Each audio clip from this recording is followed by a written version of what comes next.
Belén, del Departamento de Agraria, y hoy vamos a tener una charla bastante interesante sobre el mundo del vino, sobre enología y vitivinicultura. Para ello nos acompaña Pablo Izquierdo, ingeniero agrónomo, enólogo, compañero de carrera, compañero de aficiones, y tenemos la oportunidad, he podido convencerlo para que venga y que comparta con vosotros, que estáis en una etapa inicial,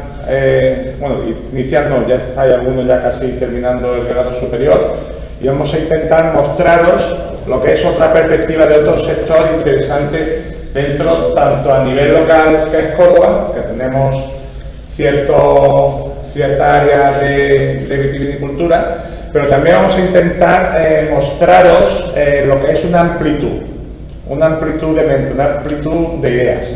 Estáis terminando y no os podéis tampoco centrar solamente en lo que es a nivel local, sino que tenéis que tener perspectivas para vuestro desarrollo, tanto personal como profesional.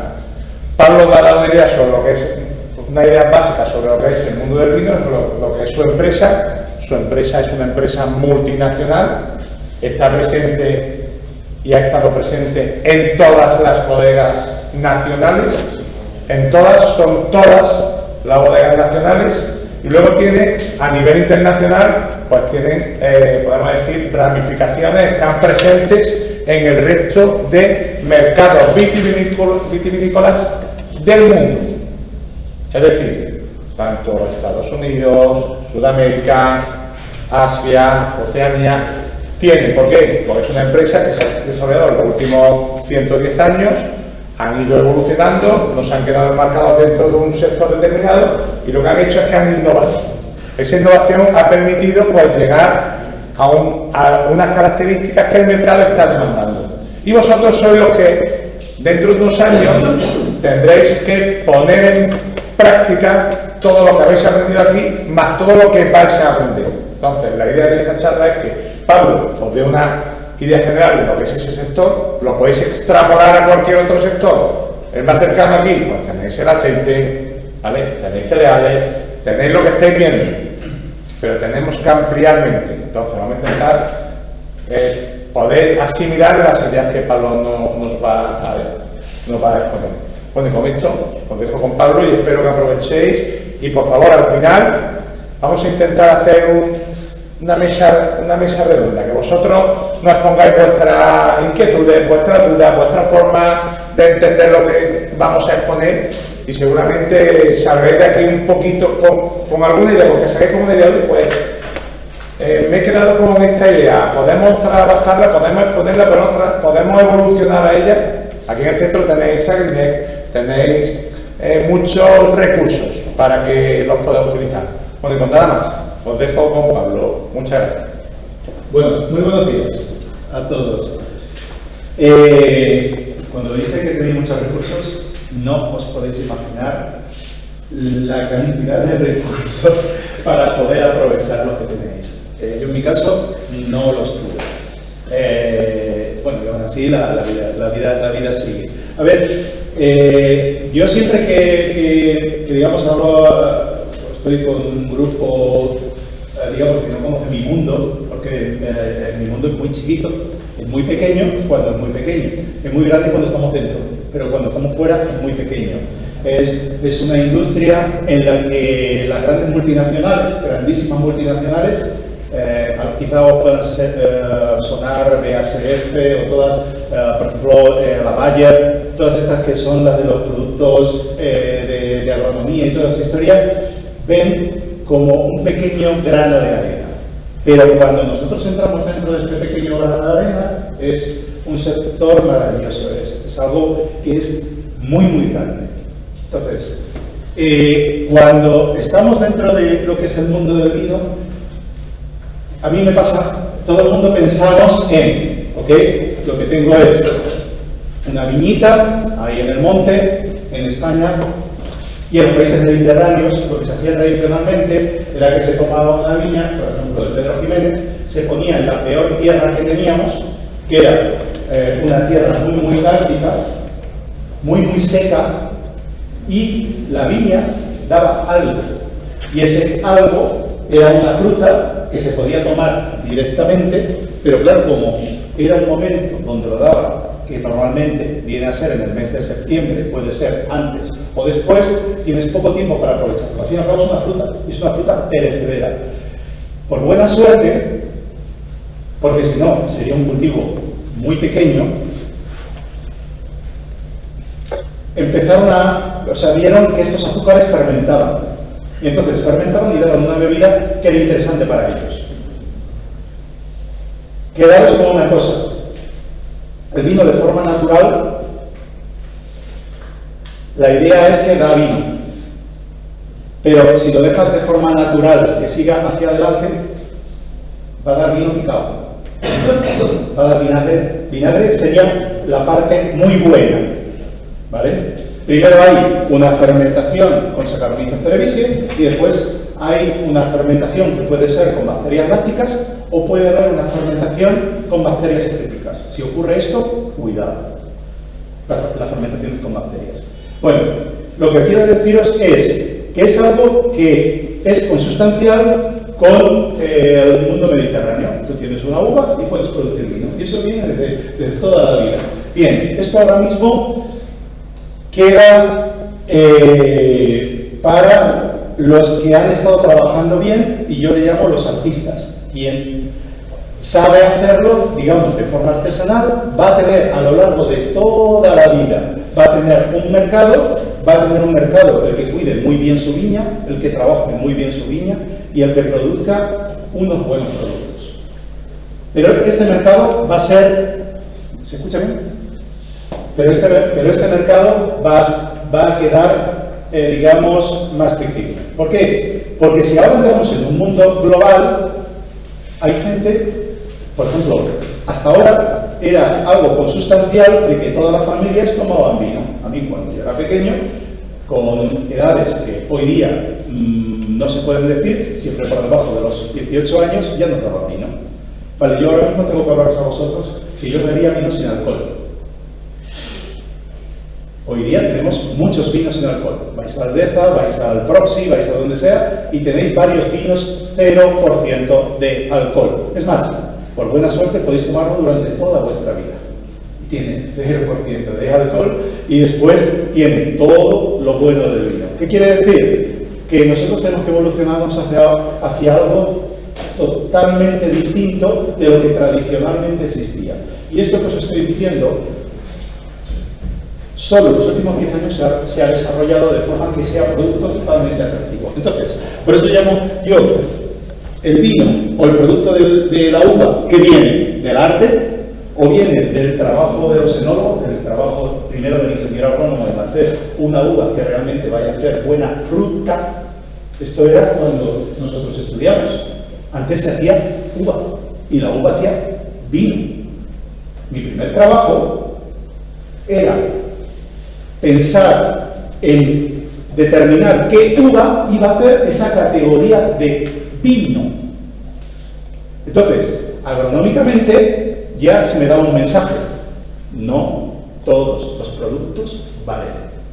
Es más, en estos últimos 3 años, para vuestra información, hasta ahora tú producías uva, la llevabas a la cooperativa y hacías vino. Y después, que se lo chupase, que fuese. Hacías un producto que podía ser atractivo o no. Hoy día no. Hoy día te dicen: mira a ver qué producto me vas a producir. Y a partir de aquí a lo mejor pago la uva. Con esto ocurre con todo, lo siento mucho.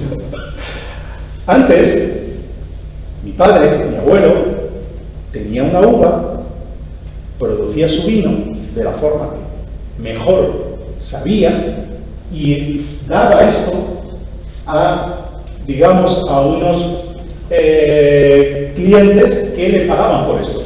Y si era bueno, pues te pagaban por el buen vino. Y si no, no te pagaban. O sea, digamos, esa era la gente que no iba más hacia adelante. Pero el que trabajaba bien, iba bien. Y se vendía y iba bien. Hoy día no. Hoy día, o haces un producto muy, muy atractivo y a partir de aquí ves. Y tú dices: oye, es que la uva aquí en España cuesta a 0,20, 0,30 euros al kilo. Con esto no se vive. ¿Vale? Porque podríamos hablar de los costes de cultivo. Los costes de cultivo, para que os hagáis una idea, por hectárea, vienen a ser alrededor de 2.400, 2.500 euros hasta 3.000 euros. ¿Vale? Esto para vivir bien, normal, o sea, decentemente, que es como queremos vivir todos nosotros. Claro, si estás produciendo, imaginaros, 5.000 kilos, bueno, pues echar las cuentas. A 0,24 casi no me salen las cuentas, no gano dinero. A 0,30 a lo mejor empiezo a ganar algo de dinero. Vale, no, o sea, estoy muy justo. Entonces, mensaje. A lo mejor hay uvas que no las van a pagar. Entonces, no, quizá las grandes ligas están aquí. ¿En qué queréis beber vosotros? Porque yo tengo que hacer un producto que sea atractivo para vosotros. Tengo que hacer algo que vosotros lo disfrutéis y que eventualmente cuando tengáis disposición podáis pagarlo. Bien. A ver esto cómo iba. Vale. Voy a tiraros unos cuantos números. En el mundo se producen, nosotros hablamos siempre en millones de hectolitros. 1 millón de hectolitros son 1.000 millones de litros. Andalucía produce 1.000 millones de litros de mosto o de vino. Esto es una gota de agua en 1.000 océanos. Esto. España produce de 2.700 millones de litros a 4.000 millones de litros. Bien, entonces, ¿España qué tiene que hacer? Si consume 1.000 millones de litros, no, perdón, aquí 100 millones de litros, disculpad, me he equivocado. Andalucía son 100 millones de litros. España son de 2.700 millones de litros a 4.000 millones de litros. El consumo es de 10 millones de litros en España. ¿Qué se hace con el resto? Se exporta. Tenemos que hacer productos interesantes para que alguien que tradicionalmente le gustaba el vino te lo compre. Pero aquí tenemos un problema, que alguien que consumía vino te lo compre, lo que le va a ocurrir es que ya produce vino. Entonces tenemos que irnos al que no consume.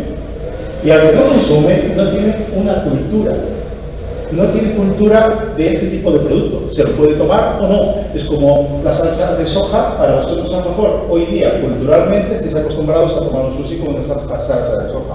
Vale, yo hace 30 años no sabía lo que era salsa de soja. A mí me da salsa de soja. No, vale, pues imaginaos lo que le pasa a un chino o un indio. El indio está acostumbrado a beber whisky o beber otro tipo de productos que yo le venda vino. No le gusta el vino, no le gusta el vino. Se lo tengo que meter así. Bueno, y España tiene que vender todo esto. Y esta es la producción mundial. Básicamente la producción mundial es España, Italia y Francia. Simplemente. Vale, yo aquí, a ver, estamos en un foro, estoy empezando profesionalmente. Quizá, no sé, pueda decir, a ver, ¿yo por qué estoy en este mundo? Básicamente porque mi familia tenía viñedo, ¿vale? Nosotros teníamos mucho viñedo en Castilla-La Mancha, teníamos mucho viñedo. Y mi padre producía vino. O sea, mi abuelo era agricultor, mi padre tuvo que dar un paso y entonces pasó a producir vino y a vender el vino. Era un gran vendedor de vino. Entonces le fue muy bien porque él supo ver el mercado que había en aquel momento. Entonces, bueno, yo una de las cosas que vi dentro de mi conocimiento de aquel momento era que en aquel momento lo que se movía, en aquel momento tú hacías vino y era vino. Y la importancia era del enólogo. El enólogo es el cocinero del vino, el que hace este proceso fermentativo.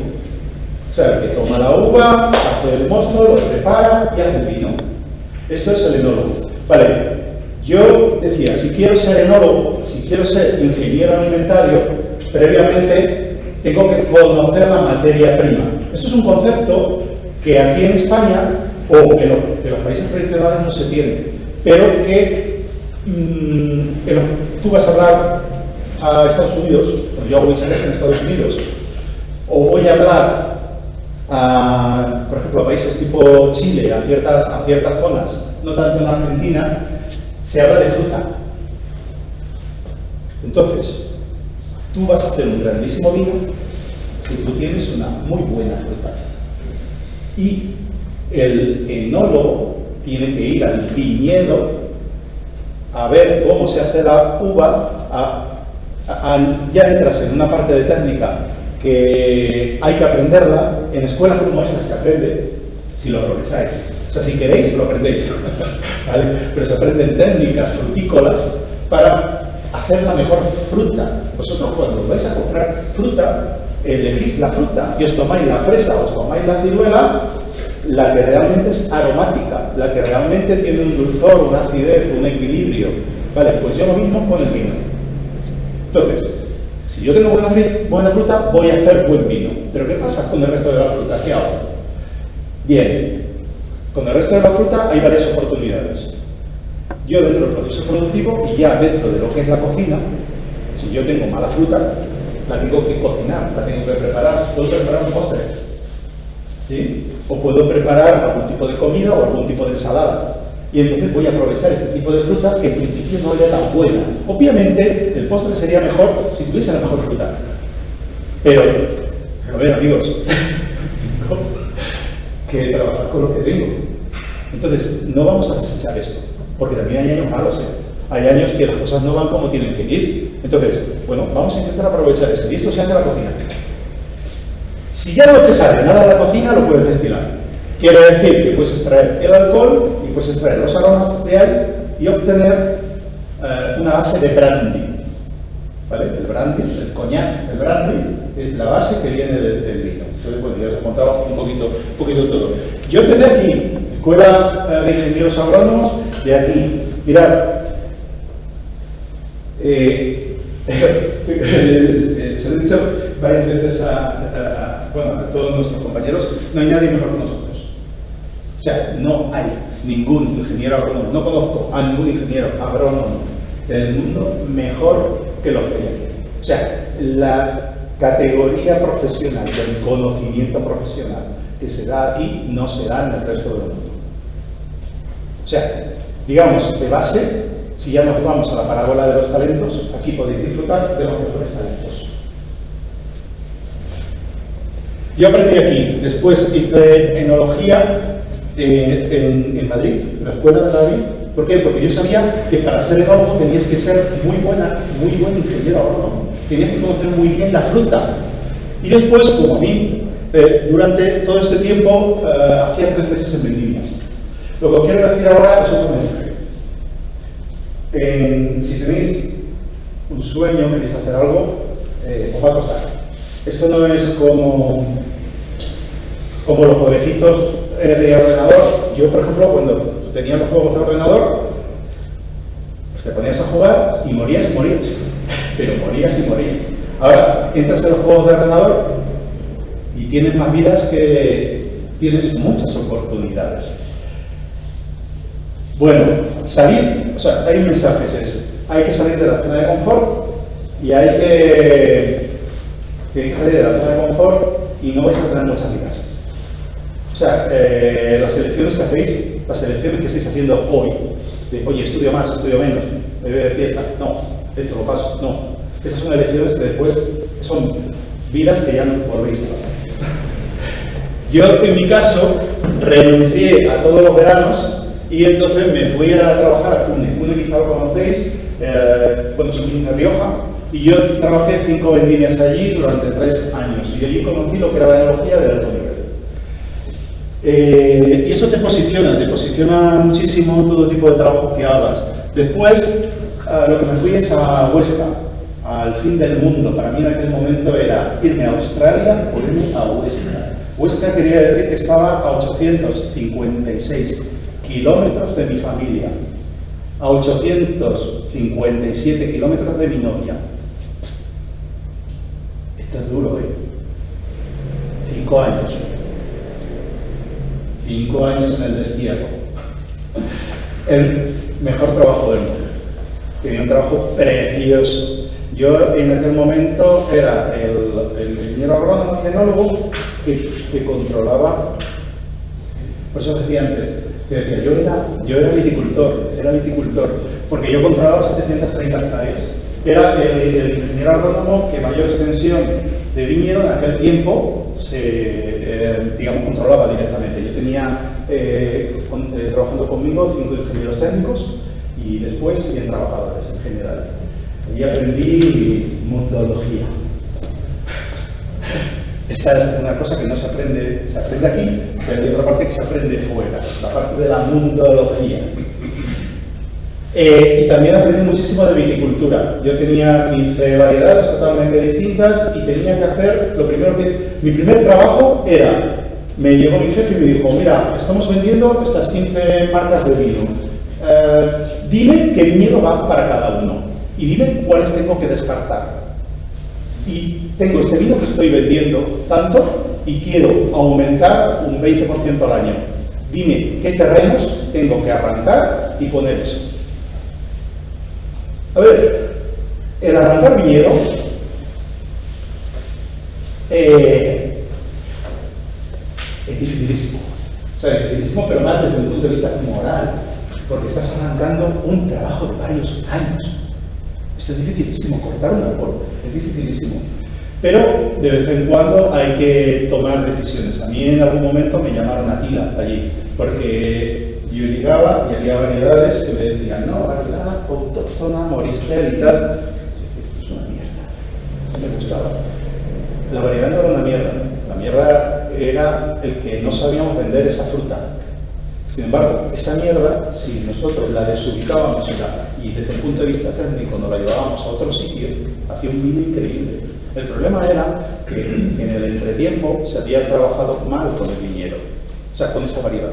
Entonces, lo que tuvimos que hacer es una reubicación de variedades. Y hoy día, bueno, Viña Celero son unos vinos extraordinarios. Si eventualmente habéis tomado alguno de los, bueno, todavía no, cuando podéis beber vino, también tiene vino sin alcohol, va a tener vino sin alcohol. Y entonces, en el futuro veréis que allí lo que se trabaja mucho es la fruta. Aquí trabajábamos mucho la crianza. Teníamos un vino y después trabajamos el tiempo, el paso del tiempo. Aquí no, aquí trabajábamos la fruta. O sea, tomábamos la fruta y hacíamos un vino. Vale. Bueno, y después pasé al lado oscuro de la fuerza. Esto es la parte más química, bioquímica. Yo pasé en Artis, que es la empresa que yo trabajo, lo que tendría que ser como empresas tipo Bayer, Genovar, los productos fitosanitarios, o por ejemplo Fertiberia, los productos fertilizantes. No sé si tenéis así. Bueno, pues lo mismo para el mundo del vino. Entonces yo empecé como responsable técnico en España, después al año siguiente pasé a ser de Sudamérica, básicamente Argentina y Chile. Llevo 20 años trabajando allí, hoy día soy director técnico y director de marketing. Llevo 33 personas, creo recordar, que llevo en todo el mundo. ¿Qué significa dirección en una empresa multinacional? El jefe de jefes. ¿De qué es jefe? De varios jefes. Y en mi caso tengo 4 o 5 jefes a mi cargo, ¿vale? Y cada uno pues, tiene su equipo y de trabajo, toda esta historia. Quedamos con los nombres y con las cosas. Inspiring Innovation. Inspiring Innovation es vamos a innovar. Cuando estéis bien, cuando realmente estéis bien en vuestra vida, valorarlo. Primero hay que valorarlo, pero después pensar qué va a cambiar para adelantaros, tenéis que cambiar. Mi mundo, cuando nosotros estudiábamos, nuestro mundo lo medía mi padre o mis abuelos. Mi abuelo medía sus tiempos cada 25 o 30 años. Mi padre lo medía cada 10, 12 años. Yo antiguamente lo medía cada 5 años. Hoy lo mido cada 7 meses, un año.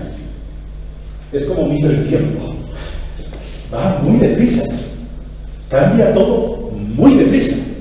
Por ejemplo, el vino sin alcohol, la tecnología del vino sin alcohol. El vino sin alcohol de hace 10 años o de hace 5 años era imbebible. No se parecía nada, es igual que la cerveza, si tenéis semejantes o alguien os ha dicho, la cerveza ahora es muy buena, tal, pues lo mismo.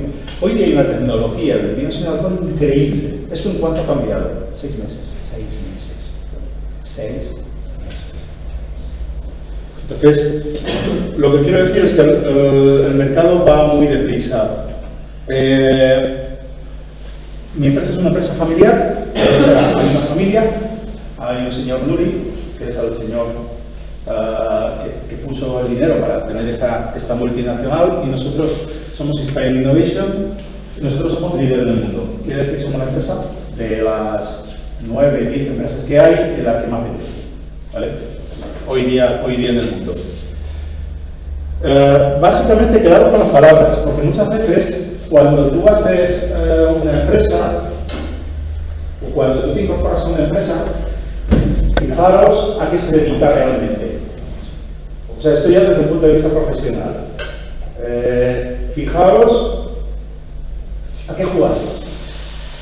Hay empresas que no lo tienen claro, o hay emprendimientos que no lo tienen claro, y hay otros que lo tienen claro, pero generan una bandera. Recordad que los ejércitos siempre tienen una bandera. O por ejemplo las regiones tienen una bandera, o las ciudades tienen una bandera. ¿Para qué? Para que todos nos alineemos detrás de esa bandera. Bien, las empresas hacen lo mismo, o los emprendimientos. Vosotros cuando hagáis un emprendimiento, aunque sea un emprendimiento familiar, tenéis que tener una bandera. Entonces hay que tener algo y hacia dónde voy.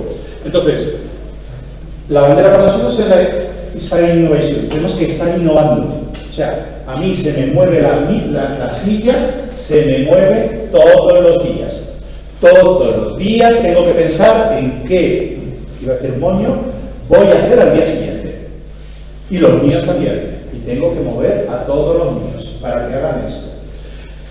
Y después quedaros con las cosas. Innovation, know-how, proximity. Por ejemplo, nosotros éramos la empresa líder. Somos, pero éramos la empresa líder. Éramos los que más vendíamos. ¿Por qué? Porque habíamos hecho una cosa que nadie había hecho, que era el cenit. El cenit es un producto, un aditivo que se echa al vino, no tiene cristalitos y el color se te sujeta. Y es un producto alimentario y no sabe a nada. Y es fácil de utilizar. Nosotros somos los vendedores de la Coca-Cola en el mundo del vino. ¿Vale? Esto es cuando salió el primer antimildio. Si nosotros hubiésemos hecho esto, solo quedados con esto, pues hoy estaríamos mal. ¿Por qué? Porque nunca te puedes ser conformista. Tienes que hacer algo totalmente distinto. Nosotros estamos en todo el mundo. Cuando digo que estamos en todo el mundo, antes os he dicho que estoy aquí, pero bueno, yo tengo 6 laboratorios, 3 en el hemisferio sur. Esto los coordino funcionalmente yo. Tengo de Australia, South Africa, tengo de Argentina, España, Italia, y en la costa este, San Francisco al norte, que es donde está la zona productiva de los vinos, ¿no? Nosotros éramos el Artis, vendíamos productos para hacer vino, levadura, ¿vale? No estamos metidos en la viticultura, porque la viticultura es un mundo tan amplio que es un mundo, y yo como lo conozco, no me quiero meter ahí, porque me tocaría trabajarlo a mí, no tengo ganas de trabajar más. Pero bueno, en un futuro me tocará. ¿Hacia dónde hemos crecido? Hemos crecido hacia hacer espirituosos, brandy, whisky y ron. ¿Por qué? Porque, por ejemplo, estamos en la India. En la India se bebe whisky, no se bebe vino. Bueno, se beben 700 millones de litros de vino, no es poco, pero se bebe más whisky. Entonces, si estamos en la India, entramos con esto. Y después, como queremos ser punta de lanza también en países como España o como Italia, que somos muy fuertes, o como Portugal, pues entonces lo que nosotros hemos hecho es integrar startups, empresas nuevas, en este caso de monitorización. Para entrar en el mundo de la inteligencia artificial, primero tienes que medir, y tienes que medir de forma efectiva. Hasta ahora te llevaba un termómetro y medías lo que pasaba durante una fermentación. Ahora no, ahora tienes que hacerlo digitalmente. Y ahora todo el mundo quiere llevarlo aquí. Y quieres, lo más importante es que si te salió bien una receta, no sé, si entráis en YouTube y os gusta la cocina, pues ahora vais a ver que cualquier cocinero tiene el termómetro digital que os saca y que os saca en el teléfono. ¿Vale? Bueno, pues yo soy ese. Yo soy el que ha ido al cocinero y le he dicho, mira, utiliza el kimchi y después le metes por el culito al ¿cómo se llama? Al pavito y te va a salir esto. ¿Vale? Y aquí vas a tener lo del termómetro. ¿Sí? Una vez que sé eso, quiere decir que sé verificar una fermentación, pero es más, la inteligencia artificial me va a decir qué va a pasar dentro de 2 o 3 días. Esto es increíble. O sea, llegarle a un enólogo y decirle dentro de 3 días se te va a parar el depósito. O sea, esto es, imaginaos que os estoy leyendo el periódico de mañana. Oye, mañana no va a salir ninguno a la cárcel por la UCO. Eso es mentira. ¿Sabéis? Mentira. Bueno, mañana es sábado, sí. Es verdad. Puede. Pero imaginaos que os estoy dando el periódico de mañana. ¿Vale? Bueno, pues esto es muy importante cuando estáis cocinando, cuando estáis trabajando, cuando estáis... Imaginaos que en agricultura, yo os digo, mañana te va a pasar esto. Mañana tú estás cultivando cultivos que son muy delicados. Estoy pensando en la albahaca, por ejemplo, que te diga, oye, las próximas 6 horas te va a pasar esto. Imagínate lo que te va a pasar dentro de 2 días. Es increíble. Bueno, pues nosotros compramos una startup portuguesa para hacer esto. Pero es más, una vez que estábamos midiendo, vimos que lo que teníamos era que si yo ya tenía el programa para ver cómo funcionaban las temperaturas del pollito que había metido dentro del horno, ahora yo lo que necesitaba era el hardware, era el termómetro. Pero es más, yo lo que necesitaba era el horno. ¿Vale?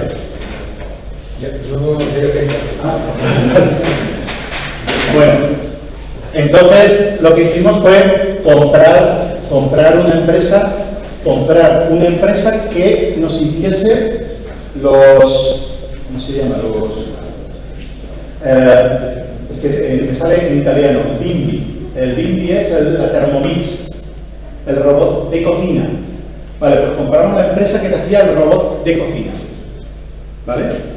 Y esto es lo último que hemos hecho. Entonces, ahora mismo tenemos los productos ¿cómo decirte? Los productos para hacer el cocido, menos la uva, lo tenemos todo. Y ofrecemos todo esto, más la tecnología. Controlamos toda esa historia. Os voy a ir directamente a una parte para deciros, por ejemplo, bueno, miraros, esto sí que me parece importante. Las bodegas antes, si os vais a una bodega de un artista, pues eventualmente va a haber alguien que sabe hacer el vino, eventualmente puede ser un enólogo, o puede ser el mismo propietario que ha hecho el emprendimiento, y después tienes a alguien que le va a ayudar. Siempre es una bodega un poco más grande, que son, por ejemplo, todas las bodegas de Castilla-La Mancha, que las tenéis aquí a 200 kilómetros. Aquí no, aquí ya están muy identificadas. Aquí ya encontráis esto. O sea, ¿cuál va a ser? Os voy a leer una parte del periódico de mañana. ¿Cuál va a ser el puesto de trabajo del futuro? En las bodegas aquí a 200-250 kilómetros. Va a ser alguien que entienda de enología, que entienda de procesos, que entienda muy bien la electrónica y que pueda entender una parte de la mecánica. O se viene desde la parte de la mecánica y de la electrónica, o se viene desde la parte de la producción de los vinos. Esto es lo mismo que en agricultura. En agricultura, todo el que controle la parte electrónica, todo el que controle la parte mecánica, estos no les va a faltar nunca el trabajo. Y es más, van a vivir muy bien. Y es a dónde se va. Por eso creo que tenéis una grandísima oportunidad aquí. No sé si queréis que entre en alguna cosita más, o si os interesa alguna cosita que os... Mira, por ejemplo, os voy a decir cómo se hace un vino, ¿vale? De forma moderna. Bueno, nosotros esta es la última empresa que hemos comprado y lo que hacemos es que nosotros siempre respetamos al profesional. O sea, para nosotros lo más importante es el enólogo, el cocinero, el que realmente, o el agricultor, el que realmente está haciéndolo, el que está todos los días. Pero lo que sí que intentamos hacerle es proporcionarle herramientas que aumenten su productividad. Recordad que, por ejemplo, herramientas como esta no nos hacen mejores. Lo que hace es que aumenta nuestras capacidades. En inglés se dice las skills. O sea, tú tienes unas capacidades que se adquieren en centros como este y luego tú lo vas desarrollando poco a poco. Hay skills claras. Oye, mira, sé inglés y encima lo demuestras. O sea francés, o sea alemán, son skills. Pero luego hay skills que son intangibles. O hay habilidades que son intangibles. Cuando gente como yo buscamos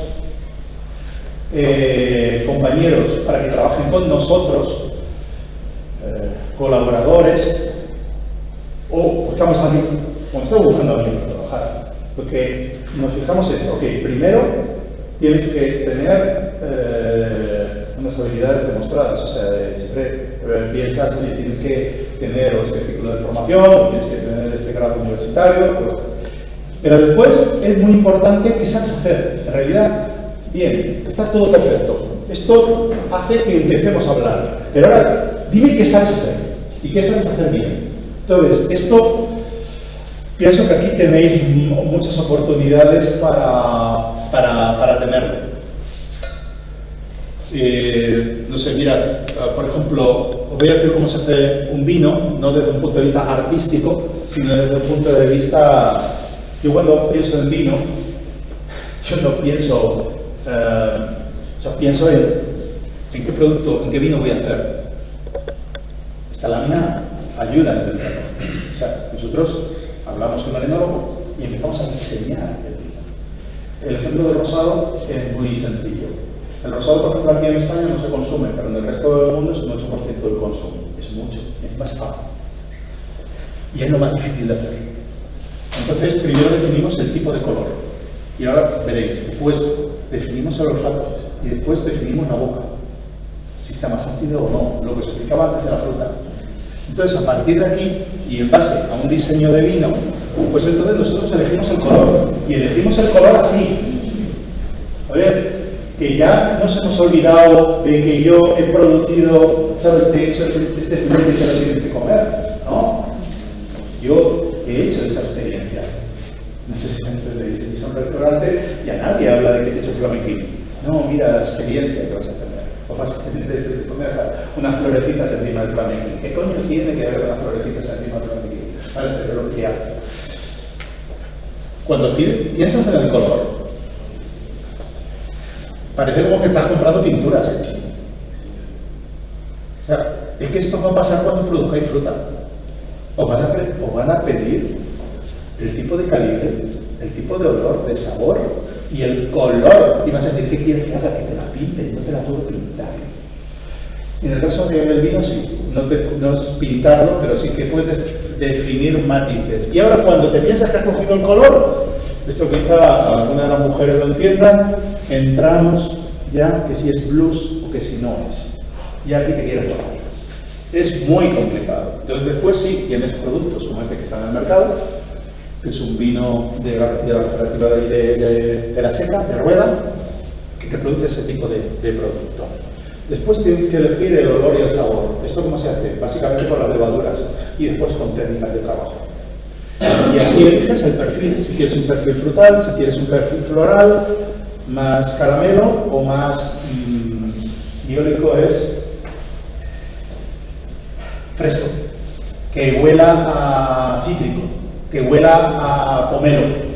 ¿vale? Como Pablo, estas modificaciones son modificaciones continuas. O sea, un vino va evolucionando desde que entra ya la uva ya prensada y tal. Claro, tú con la uva lo que quieres es llegar ahí. Claro. Llegar ahí desde que te tiene que decir, Pablo, si quieres ese color, quieres ese aroma, si quieres tal, no es que el mosto lo deje y que fermente, no. Ya que tienes que añadirle este, tienes que añadirle este, tienes que añadirle este, y el proceso va a evolucionar hacia tal. Pero cada partida es diferente, por lo cual es dinámico, ¿no? Pero es más, no entro solo a este nivel. Yo soy ingeniero agrónomo. Para hacer esto, tú necesitas unos precursores, porque recordemos que nosotros trabajamos con la fruta. Yo soy frutero.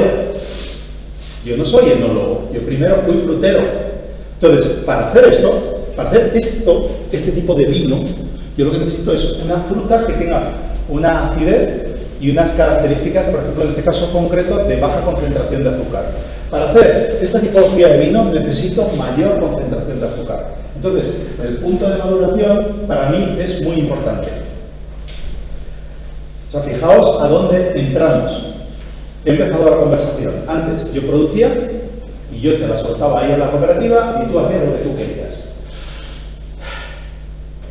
¿O no? Eso tiene los días contados, porque eso no vale después. O sea, esto de que, a ver, esto es muy típico de los pueblos y de las fiestas tradicionales. Por ejemplo, mi pueblo. Yo soy de Socuella, por ejemplo, de allí de La Mancha. Allí hay una cultura en ciertas empresas, que tú llegas y dices tú, yo produzco y te suelto ahí la uva y tú haces lo que tú quieras, ¿vale? Bueno, pues esto ya no es así. ¿Por qué? Porque las empresas que están subiendo, por ejemplo, son las que están dando una tipología de fruta para hacer un tipo de producto. Este tipo de producto vale más dinero. Entonces, viene a ser un poco así. Tú eliges, como por ejemplo en este caso concreto, con la levadura, también con la nutrición y con la gestión. Después ya entras en, le pongo, esto es igual que cuando haces tomates. Le voy a poner esta conductividad. Le voy a poner, yo juego con potenciales oxidoreductivos, por ejemplo. Esto es igual que cuando estás haciendo tomates en un invernadero, ¿vale? Que yo cuando empecé, digo, coño, tomate, llega, lo pones ahí y luego que tira para arriba. No, así no, porque no tienes suelo. Tienes que ver la conductividad del agua, tienes que ver la temperatura, tienes que ver cuándo le aumentas la conductividad, cuándo se la baja, si le vas a poner calcio, si le vas a poner magnesio, en fin, todas estas cosas. De la vida de mi padre a vuestra vida hay mucha diferencia, y está mucho más tecnificada. Entonces, esto, si yo se lo enseño esto a mi abuelo, inviable. No, pero es que el tipo de producto que yo estoy haciendo, a ver, yo es que, mirad, este es el producto del que yo os decía, la Coca-Cola. Nosotros en el vino tiene una sobresaturación de ácidos y entonces precipita. Esto no es malo, es simplemente ácido, es algo natural, pero no es un problema técnico, es un problema del consumidor, que si vosotros veis cristalitos en una botella, ¿qué hacéis? La dejáis, no os la bebéis. Si veis precipitado de materia colorante, no os la tomáis. Esto es igual que si yo doy un aguacate así pequeño o un tomate feo. ¿Tiene algún problema un tomate feo? Joder, que es feo. O sea, feo desde nuestro punto de vista. A otros puede ser más bonito. Lo mismo le pasa al vino. Mirad, tienes que darle al consumidor lo que le guste. Al francés a lo mejor le gusta un color tipo más pálido cebolla. Esto es, antiguamente, en España nos gustaba este tipo de rosados. Ahora no, ahora tienes que vender este. Esta es la tendencia de los últimos 10 años. A lo mejor dentro de 10 años volveremos otra vez a que nos guste un color más fuerte. Entonces yo me tengo... O sea, esto se vende, esto no. ¿Qué tengo que hacer yo? Adaptarme. Me tengo que adaptar. Si no tengo capacidad para generar una moda, pues me tengo que adaptar. Por ejemplo, la lata.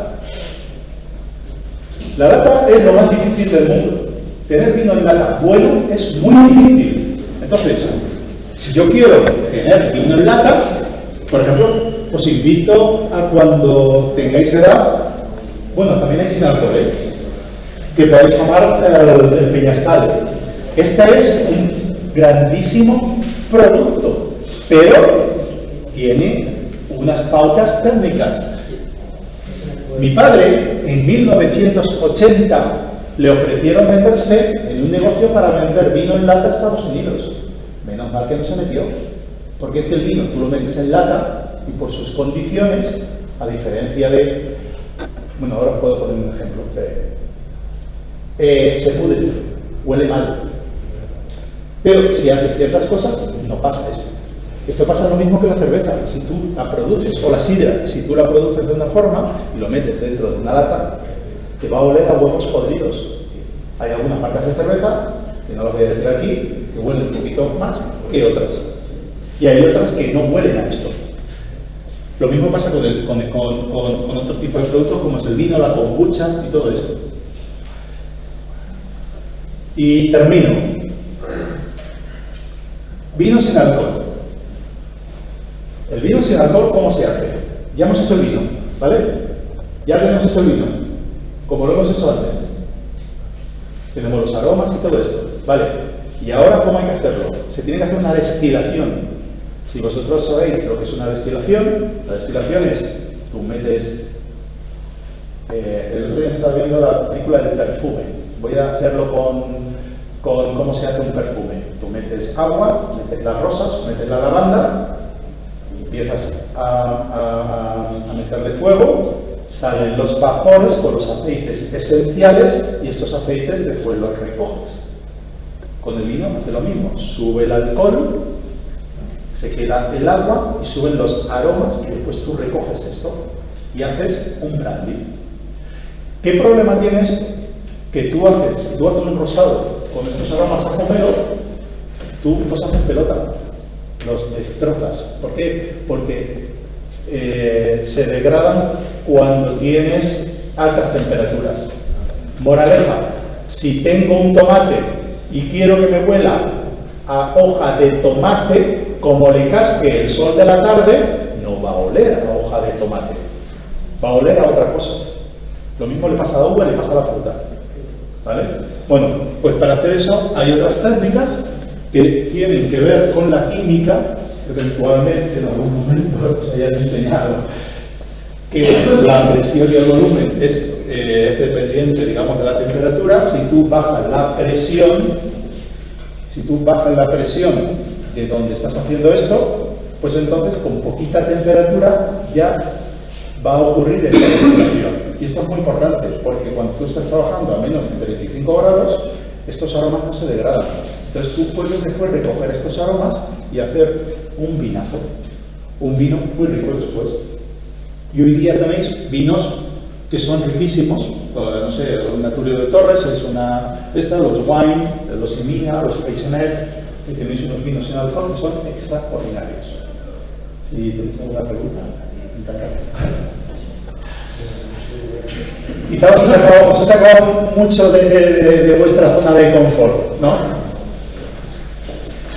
Depende mucho del vino. Ah, tú lo has tomado. Sí, Yo lo que decir que vendía mucho el vino sin alcohol. Se vende mucho el vino sin alcohol. Se está empezando a vender mucho el vino sin alcohol. Esto viene a ser igual que cuando inició la cerveza. Las primeras cervezas, vosotros, digamos, eran chiquititos para hacerlo. El que se hizo más jóvenes o menos jóvenes, eso tranquilo, se cura con el tiempo, ¿sabes? Cuando no pasa el tiempo ya deja que ser claro.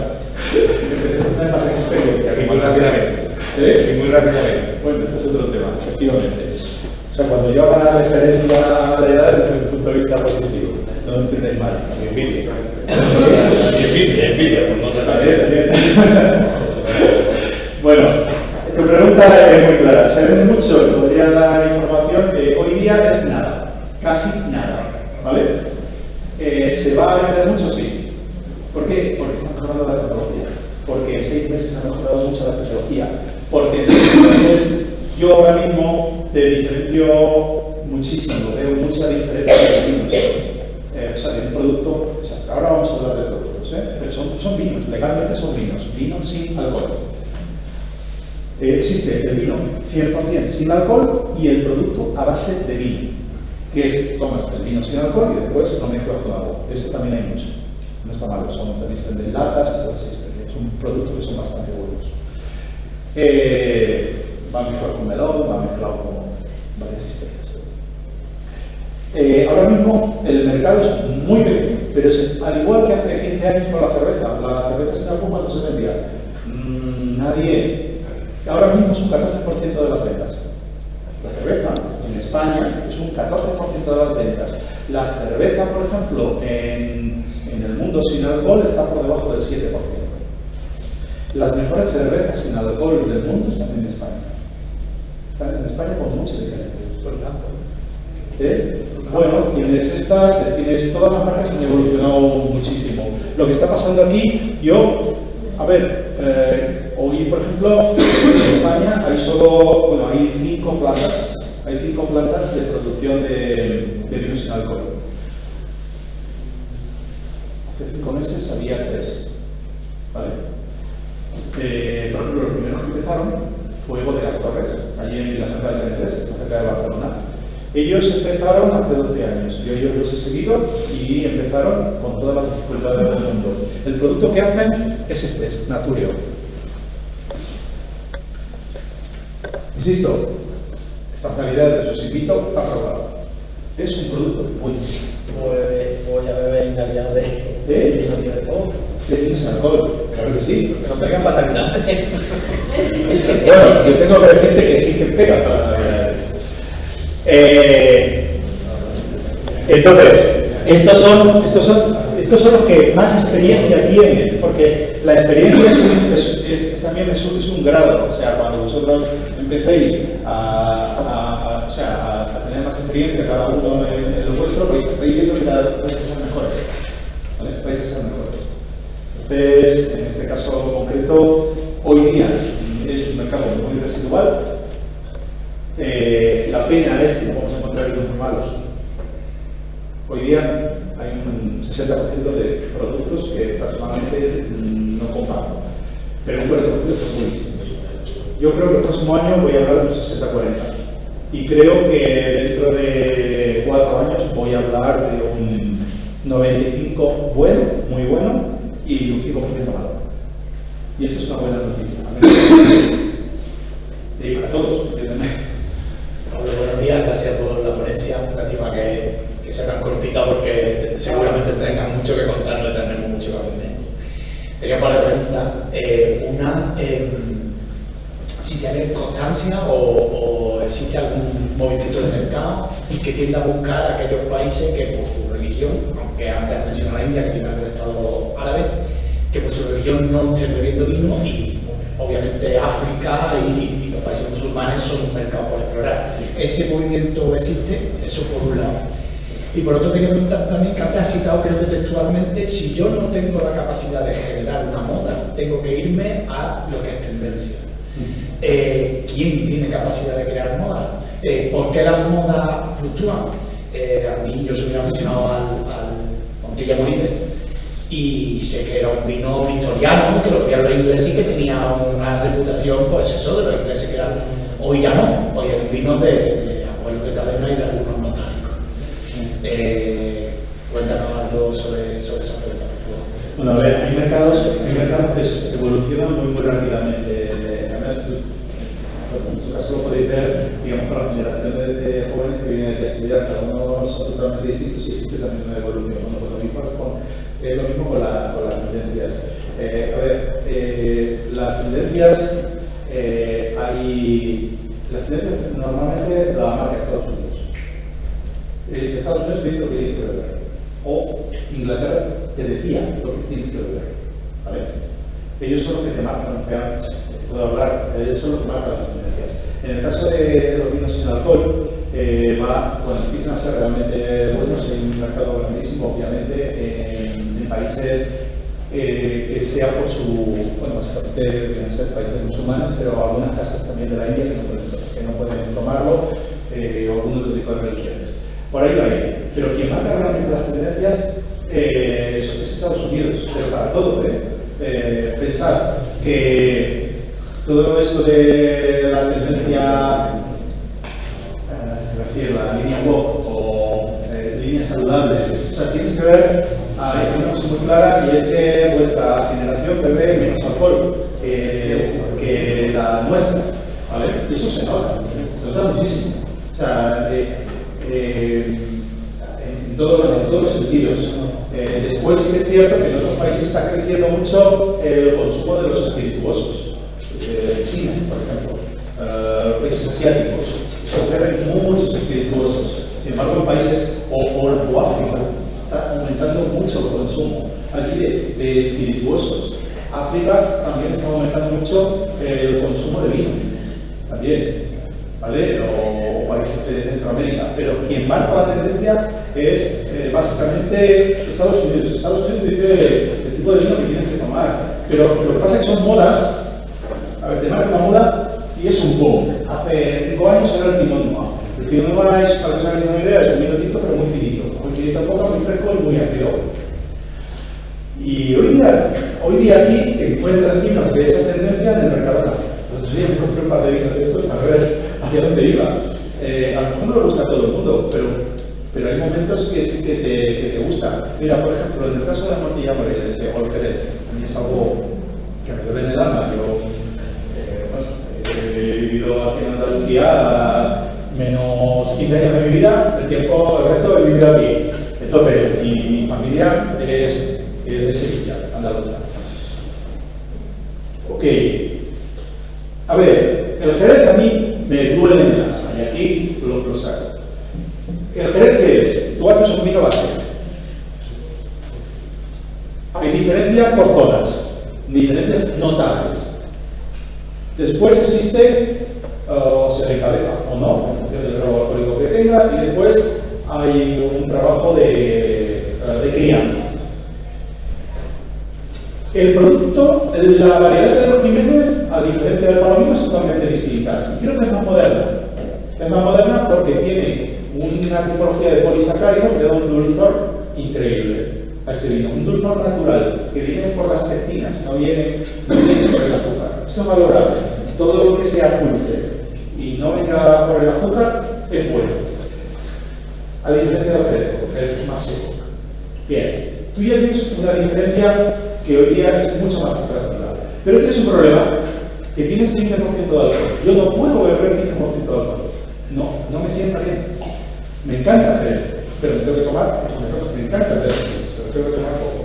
Ahora tenemos dos tendencias. Hay una tendencia que te marca el Consejo Regulador. El Consejo Regulador está muy bien, porque te marca unas leyes, pero son unas leyes desde el punto de vista de que yo tengo esto y si sigo estas leyes, que hago este producto. Y hasta ahora ha funcionado este modelo. Pero es que ahora mismo esto no funciona. Porque ahora mismo, si yo quiero un Pedro Quijano, estoy hablando fino, sin alcohol o con bajo alcohol, me dan una alternativa que se llama vino de pasto. Y el vino de pasto encima me lo hacen oxidado. Y la gente va detrás, no le gusta la nota fenolina, le gustan las notas oxidadas. Si yo tuviese que hacer este producto, yo, como lo hace un amigo mío en Argentina, que vende mucho, yo lo haría de esta forma. Cogería el vino, haría un vinito de puta madre, neutro, de fruta madre, te había dicho. Y neutro, eventualmente, no sé si aromático o no, termino ya. Lo haría con el proceso de crianza normal que haga y después lo meto por unas membranas compactoras, le quito el alcohol y me quedo con un vino de 9% de alcohol. Eso me bebo 7 botellas seguidas y no me duele la cabeza. Y ese alcohol lo reciclo y lo vuelvo a reutilizar. ¿Vale? Bueno, esto es lo que yo haría en mi casa. La tecnología existe. Tendría un vinazo muy atractivo con todas las características del producto, atractivo para el mundo de hoy. Te vas ahí y en vez de una cerveza te tomas una copa de esta súper bien, no te duele la cabeza. Vale, eso es ilegal. Lo que te estoy diciendo es ilegal en España. Ilegal. Es ilegal. te meten en la cárcel por dos razones. Primera razón, por sanidad. Y por sanidad, porque no está tipificado en la sanidad. Y segundo, sobre todo por Hacienda. Pero como producto de Hacienda. Esto es la Hacienda Argentina. Es un producto que se vende. Es un producto muy bueno. En el mercado de Buenos Aires. ¿Y Argentina puede venderlo aquí? O sea, nosotros no lo podemos hacer, pero un producto... No, pero no te estoy hablando de Jerez, estoy hablando de ese producto, de ese vino. O sea, esa tipología de vino, ¿para qué lo puedo ver aquí? ¿Por qué no? Vinazo. Pero para nosotros es legal. ¿Vale? O sea, es ilegal. Es una paradoja, ¿no? O sea, si un sistema de producción es ilegal aquí para generar un producto que no pueden vender otros que lo han hecho fuera, ¿Vale? Yo, por ejemplo, este modelo lo estoy en Sudáfrica, obviamente. Yo lo que quiero es hacer vinos atractivos. Yo me voy a Sudáfrica a explicarle cómo se hace. Para que me haga vino, porque me compran. Porque yo no puedo hacerlo. Oiga, mire usted, a mí me gusta conducir coches con mucha velocidad. Y es que aquí no puedo ir a más de 120. Vale, no, pero es que usted se puede ir a otro sitio que le puede gastar 160, ¿no? Porque ya me voy a las autopistas de Alemania y me voy con mi Ferrari a las cargas hasta el infinito. Y si me mato. capricho del mercado. Sí, no, pero por ejemplo, pero no es. O sea, hay una evolución, tiene que haber una evolución. Entonces, las tendencias. Nosotros no somos capaces de marcar tendencias. Aquí en España no. Mira, hay una cosa muy buena, por ejemplo, que es el verdejo. El verdejo ha hecho que se democratice. Tú puedes irte ahí al Mercadona y te compras verdejo por 2,3 euros, que son extraordinarios. Buenísimos. O te puedes ir también a Aldea. Te va a costar lo mismo. No cuesta nada. Es más barato que probar. ¿Así? Hay una pregunta por ahí que veo ahí comentando algo de lo que estamos diciendo. Venga, una pregunta. Sí, por favor, coméntalo.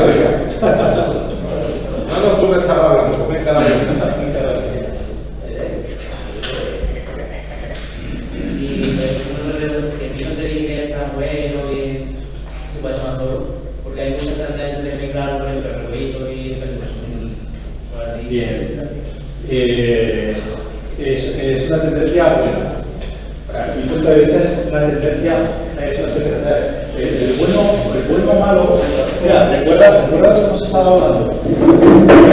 ¿Quién dice el bueno o el malo? El que lo produce o el que lo toma. El que lo toma, el que manda después. ¿Sabes? ¿Por qué? Porque eres el que pagas. Te recuerdo que el consumidor es el que paga. Si pagas, mandas también. ¿Vale? Entonces, ¿qué es bueno?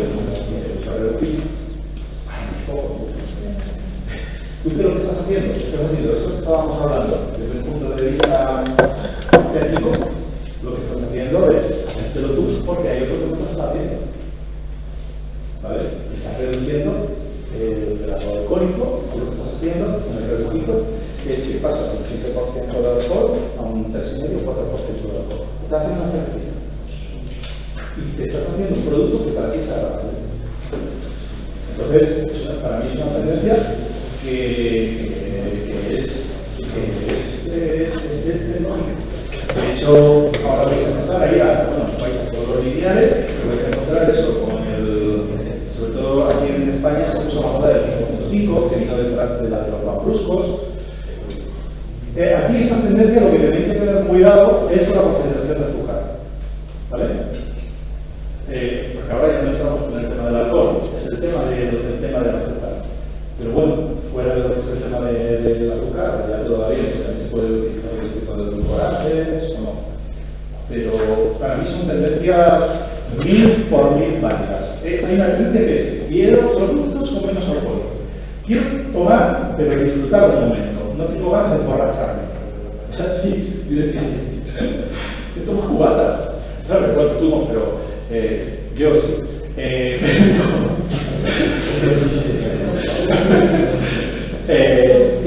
es un Cuba Libre. Un Cuba Libre es una bebida de de alcohol, en vez de tomártelo a palo seco, 40 o 50. te lo estás cenando 40 normalmente, o 33, ¿qué está pasando? Es como malo. ¿Eh? Es como malo. No, bueno, Porque bajen el alcohol y te claven más dinero. no, porque están haciendo otro producto que también se trafica. Esto va por otro lado, pero bueno. Y lo que estás haciendo es, si tú echas las cuentas, estás tomando un producto de 4% o 5% alto. ¿Alguna pregunta más? Esto has hecho una pregunta inteligente, ¿no?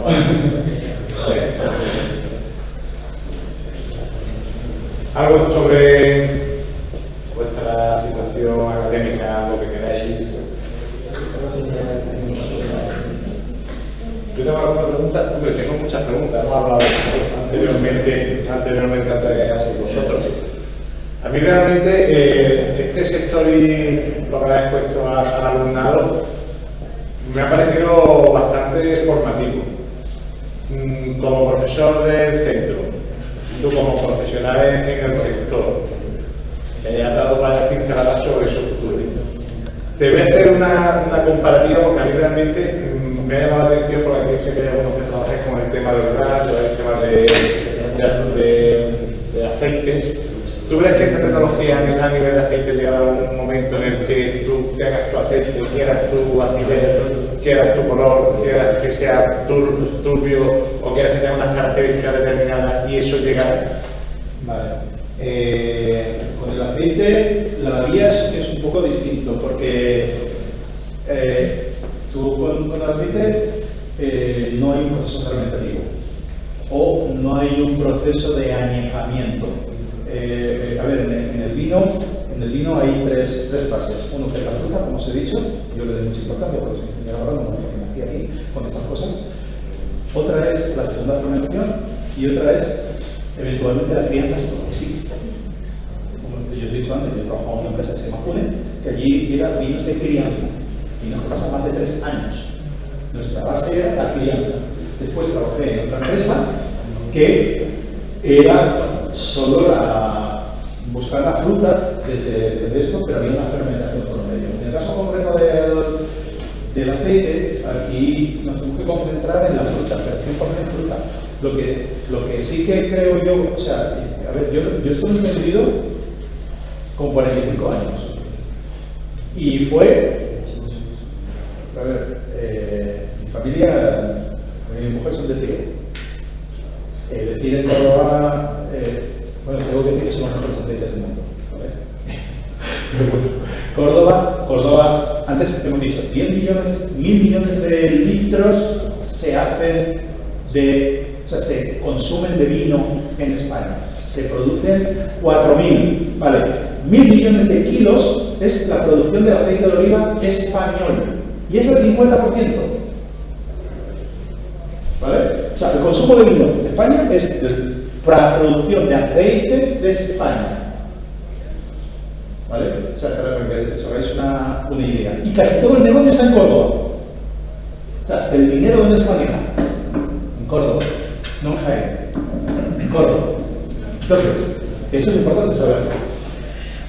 A ver, yo una cosa que entendí era que teniendo en la base la mejor fruta es ahora cuando realmente estamos empezando a entenderla. Y aquí hay un valor agronómico muy importante y un valor de proceso. Hay dos cosas. Valor agronómico, o sea, va a ser muy importante el que haga la gestión general del cultivo, y hay otra parte muy importante que es la gestión del proceso. Y esta no la tenemos que creer. Vamos, ahora, ¿qué queremos producir? Vamos a diferenciar dos tipos de aceite. Grosso modo, estoy hablando grosso modo. Está el aceite de ensalada, el aceite que le aplico a la pasta, o el aceite que le tomo en crudo, y el aceite que voy a trabajar o para la fritura o voy a trabajarlo en cocina. Son para mí dos aceites distintos. Y ahora voy a entrar para mí es aceite temprano, aceite que valoro la fruta, el olor, el sabor que hace, y el otro aceite para mí es un aceite que puede ser más neutro, ¿vale? Es el que se está cosechando a partir de ahora, ¿vale? Yo he entendido más o menos esto. Sí, claro, pero podría modificarlo. No es que mi cliente en Alemania, Sí. si quiere un color Sí. tal, le tengo el aditivo que le doy el color. No, aditivo no O puedes sí, utilizar. no puedo usar. No puedes Tengo que utilizar. hacer No, tienes que buscando. trabajar con la funda y Buscando. oxidorreductivamente en el proceso. Tienes que trabajar de forma física. Por ejemplo, os voy a decir una cosa que, mira, por ejemplo, la extracción. Dentro de la extracción, en otros países del mundo se utilizan enzimas. ¿Vale? Las enzimas, para que os hagáis idea, son enzimas que vienen del perejil utilizado, del hongo de la fruta. El mismo hongo que está en la aceituna. De ahí se extraen las enzimas, del concentrado, y eso se utiliza en el batido. ¿Para qué? Para que salga antes el aceite y puedas extraerlo en fases más tempranas. Quiere decir, puedes jugar con los aromas, porque puedes extraer en fases más tempranas. Vale, ¿eso está difícil en otra zona del mundo? Aquí no. Aquí, una de las cosas que sí que va a estar, donde va a haber muchos avances también, va a ser la gestión oxidorreductiva. Por ejemplo, las sensorísticas que te he puesto aquí y las máquinas, yo aquí hay una de las máquinas que no tenemos, que es la gestión de gases. Nosotros vamos a ir, estamos vendiendo una máquina para aceites que es la gestión de gases. A ver, podemos ver, PV igual a NRT. Cuando pasas un gas, tú tienes dos alternativas. Meterle gas a cascoporro, ¿vale? Metes un montón de gas, y entonces ¿qué haces? Si te pasas de concentración de gas a una temperatura dada, estás volatilizando. ¿Qué significa volatilizar? Vuelan. Los aromas vuelan. Estás perdiendo aromas. Pero ¿qué pasa si simplemente es la dosis justa de carbono o de nitrógeno? Estás desplazando el oxígeno, ¿vale?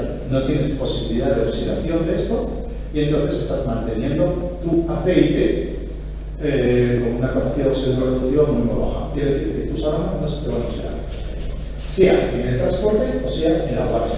Entonces, insisto, lo que se va a mejorar es en el proceso. Vale. Pero no, aditivos no se pueden utilizar. O sea, se tiene que trabajar más en el viñedo, ¿sabes? ¿Dónde va a estar el valor? Y yo creo que sobre todo lo que se va a cambiar muchísimo es la gestión del viñedo del olivo. Se va a cambiar muchísimo esto. Retomando el tema del vino. Aquí en Córdoba, que ya pues, he hecho algún comentario, ¿tú no ves que hace falta gente nueva, con iniciativas nuevas, con ganas de trabajar nuevas, con ganas de salir, de ver mercado, de que tenga una pequeña viña que pueda hacer, qué mercado pueda hacer, cómo puede innovar, para que Córdoba no vaya en declive y perdiendo cada día más superficie de viñedo y menos diferencia en mercado? A ver, en lo que es Córdoba, creo que ya se está trabajando en la parte del viñedo. Y dentro del sector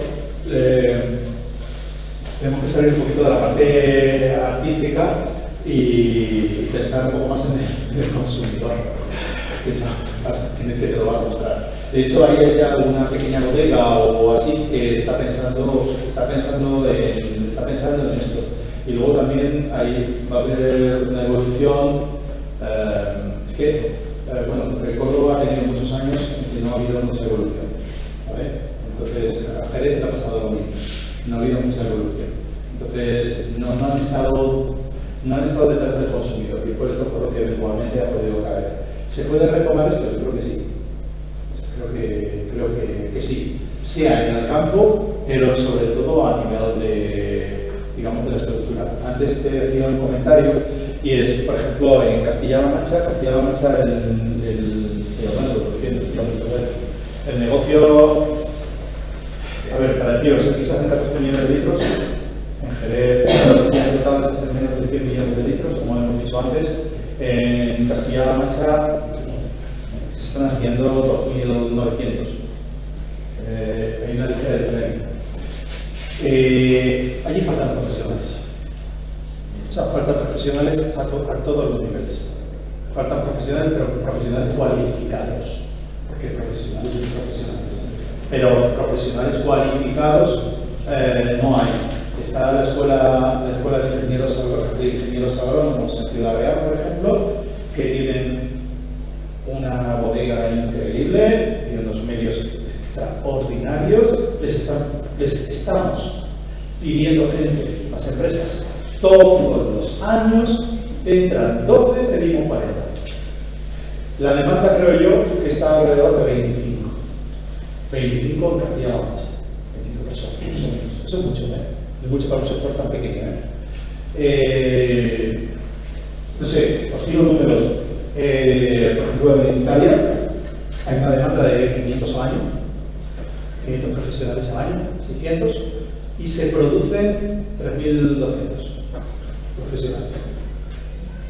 En España hay una demanda en nuestro sector menor, 150, ahora mismo más, porque hay un cambio. Claro, vosotros vais a entrar en un momento muy bueno, muy atractivo, porque es que hay un cambio generacional de que se van muchos. A mí todavía me quedan 15 años, pero se van muchos.